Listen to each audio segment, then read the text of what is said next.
Join me today as we learn about some of the teachers here at the home of the Shining Stars on this edition of Be the Difference, West Virginia.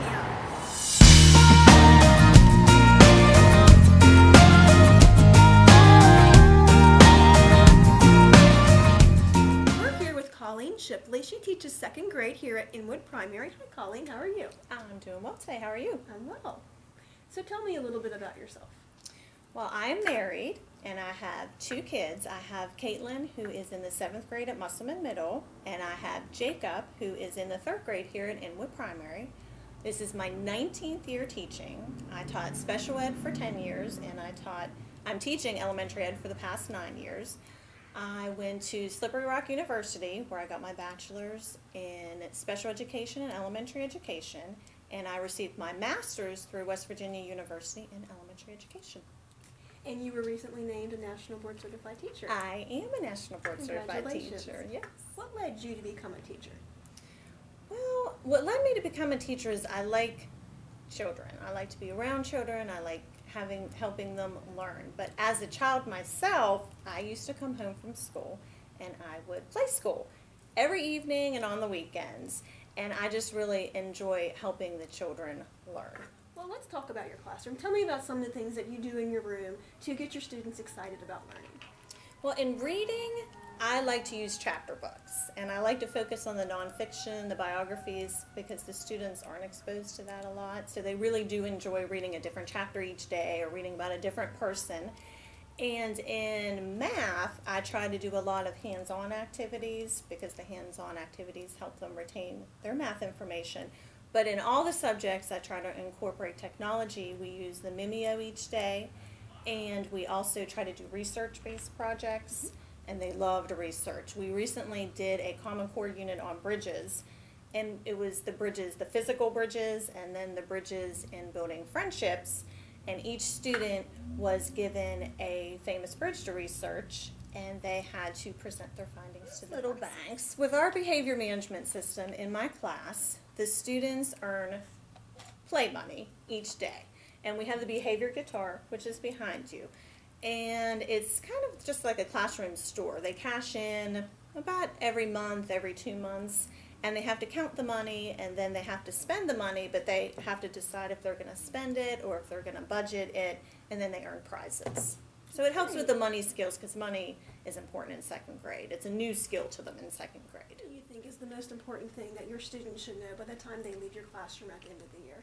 Well, I think what is most important, it's hard to pick just one thing, but I want them to have the self-confidence and know that they had a successful 2nd grade year and that they have the needed skills to go to 3rd grade. But I want them to know that they know how to learn, that they have the skills to be lifelong learners. Often teachers are involved in things outside of the traditional school day. What are some things that you do in the community or just here at Inwood Primary that extend once the bell rings? Well, at Inwood Primary, I'm involved in the PTO, and I'm the teacher liaison that go to the PTO meetings, and I help. We plan sock hops and fun fairs, and we have a spaghetti dinner coming up, and we had Snuggle Up and Read. So community-wise, that's what I do. On my own, I help plan a breast cancer retreat for breast cancer survivors. I help plan it and run it, and that is through the Winchester Medical Foundation. And what got you involved in that organization? Well, I am a breast cancer survivor myself, so I actually attended the retreat the one year, and it was just so inspirational that I asked to help. And so for the past 3 years, and this will be going on my 4th year, I've helped run it. As mentioned, you did just earn your National Board Certification. Talk to me a little bit about what's involved in that process when teachers go through it. Well, what's involved in the process is there's a lot that's involved. It is very rewarding, but it is a lot of work. But it is very beneficial to teachers, and I try to encourage everybody to go through the National Board process. But it really makes you take a hard look at your classroom. It brings out a lot of strengths, but it also, you can focus on things that you need to work on. A big part of the National Board is self-reflection, and when you do that part of each entry, you can really improve upon and make your classroom even more successful.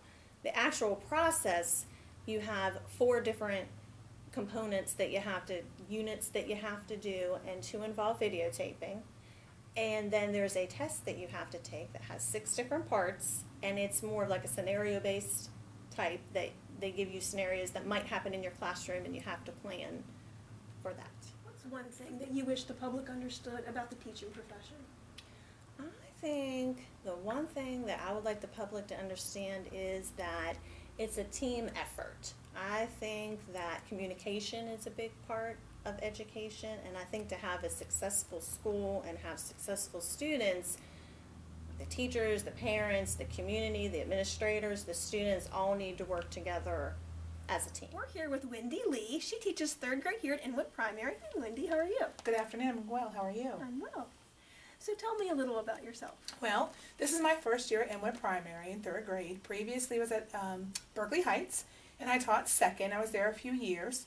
And I'm a mom of 2. I have a 9-year-old and a 10-year-old. And they both attend Mill Creek. And I've been married for almost 15 years. So, and I've lived in South Berkeley. Now this is my 10th year. So what made you decide to become a teacher? When I was in high school, I was in a program called DECA. And in DECA, you, I forget if it's 10 or 15 hours a week. You have to have a job. And I wanted a job that I could have my nights and weekends free. So I worked in an after-school program. And so at 3 o'clock, I'd go over to the after-school program, and I'd work till 6:30. And I worked with the after-school, like the kids. We did homework. We did tutoring. We would do special activities. In the summertime, I did the summer program. So I liked it. And I did that for my junior and senior year in high school. So that was my first experience. When I graduated, I did something totally different, but I ended up going back. But I taught pre-K in my early to mid-20s, and I took a break from the classroom, and I went into corporate, but then I had kids, and I didn't want to commute anymore, and I didn't want the hustle and bustle of coming from West Virginia to Virginia, and so I stayed home, and while I stayed home, I was like, what am I going to do? What am I going to do? So I was raising babies, and I was at my nephew's soccer game, and I came across Terry Butler, who is a teacher in the county, and she was talking about, she's at Shepherd doing her teaching program. And I'm like, I didn't even know they had a teaching program. I'm not from West Virginia, so I wasn't aware. And so I inquired, and while I was home raising babies, I went back to school and got certified to teach K-6. And once my daughter went to kindergarten, this is where I came back to the classroom. What do you enjoy most about working with children?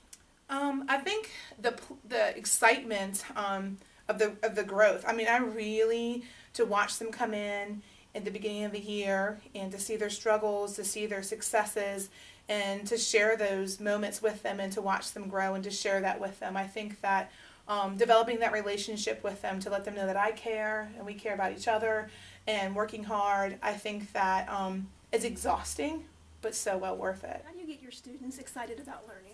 The first thing is, like I said before about the relationship, the first 2 weeks of school, no matter if I'm having a challenging class, and every year is a little bit different, we spend the first 2 weeks getting to know each other. I think that they have to learn to trust me, and I need to learn about them. Once I do that, I have to be excited. I have to, show them that I'm enthusiastic. I think the lesson needs to be interactive. They need to be able to touch and feel, and not with everything, because there is pencil and paper, of course, but I think you need to make that lesson or experience come off the book and really engage them. And the more that I show myself or present myself or model myself in that way, the more that they feed into that. And I oftentimes, I'd be honest with you, they want so much, sometimes you have to pull away to do something else, and they want you more and more and more. So it's quite interesting to see how engaged they can really get, and really rewarding. So what's a lesson or activity that you've done with your students this year, or the thing that you do every year that really gets them engaged in the content? In the fall, we were still kind of new to each other, but one of the first things we did, that was a unit, if you will, that we kind of cross-curricular, we did everything. We did Native Americans, which is part of our social studies unit, but also we incorporated art and music and theater and math. We studied the unit in the social studies series, but then we brought it to life. We did a reader's theater. We painted and created our own costumes. We did a presentation with the parents. We did writings that we reviewed ourselves on how we did in the presentation, and they were so into it that I didn't even have to, once I got the ball rolling, can we do this, can we do that? And so their ideas, I started it, but their ideas just kind of took in the springtime or late winter.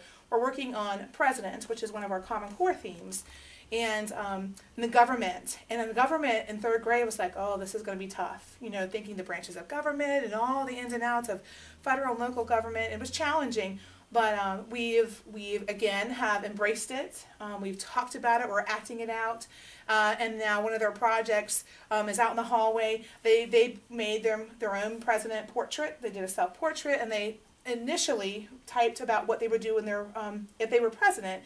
And in the end, when we finish, they're going to recap that because they'll have all that knowledge what the president really does in their job role. And also, they have a president that they're assigned to. We split with the other third grade class, and they have a research project they have to do with that. That is the parents in classrooms, so we're doing home and classroom research. And then the end of that, they're going to act out. They're going to teach the rest of the class about that president through acting. And at the end, we'll have an election, and they'll get to elect a president. All of the new teachers that are coming into the profession, what are some of the most important things that they should know as they enter education? I think that one of the most surprising things for me is all the hats that you wear. Juggling, you know, you're the nurse, you're the therapist, you're the friend that needs someone to talk to, or you're not just the educator, but you wear so many hats in helping them through their day-to-day needs, whether they need a pair of shoes, whether they don't have paper at home. If they, you know, call my mom's not sure about homework, can you call her? You're the secretary. I mean, there's so many roles that you play. I don't think that when you're in school, when you're in pedagogy, when you're even out in the field in your practicum, I don't think you really get how many hats you wear. If you could change the public's mind about one misconception that there is about education and the teaching profession, what would it be? I think a big misconception is that the teacher's day starts when that bell rings and ends when that bell rings, and that's only a piece of it. You know, there's so much that we do before our day starts, depending on if you're an early riser or if you stay after, and some do both. I know that my day often consists of a 10-hour day, depending, even if I'm not in my classroom, I might be running errands to prep for an activity we're going to do. I might be at the library. On the weekends, I'm grading and planning and prepping. I mean, it's a constant,